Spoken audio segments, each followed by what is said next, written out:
இந்த கதையை கேட்டதுக்கு அப்புறம் கண்டிப்பா நீங்க உங்களை பாக்குற கண்ணோட்டம் மாறிடும்.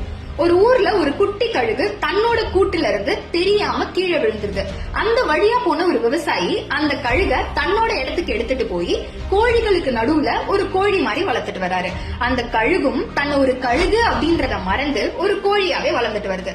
இத கேள்விப்பட்ட ஒரு இயற்கை ஆர்வலர் அந்த விவசாயி கிட்ட போய் இது கோழி கிடையாது கழுகு அப்படின்னு சொல்றாரு. ஆனா அந்த விவசாயி அதை நம்பவே இல்லை. நான் உங்களுக்கு நிரூபிச்சு காட்டுறேன் அப்படின்னு சொல்லி அந்த ஆர்வலர் அந்த கழுகு கொஞ்சம் உயரத்துல எடுத்துட்டு போய் வச்சு பறக்க சொல்றாரு. நீ பறக்கிறதுக்காக தான் படைக்கப்பட்டிருக்க, பற அப்படின்னு சொல்லும் போது அந்த கழுகு கொஞ்சம் பதட்டத்தோடையும் பயத்தோடையும் இருந்து பறக்காம கீழே விழுந்துருது. சோ அது தன்னை அந்த கோழிகளுக்கு நடுவுல இருக்கிறது தான் தன்னோட இடம், இதுதான் என்னோட நிஜம் அப்படின்னு நம்பிட்டு இருந்திருக்கு. 2வது முறை அதை பறக்க வைக்க ட்ரை பண்றாரு. அப்பவும் அது பறக்கல.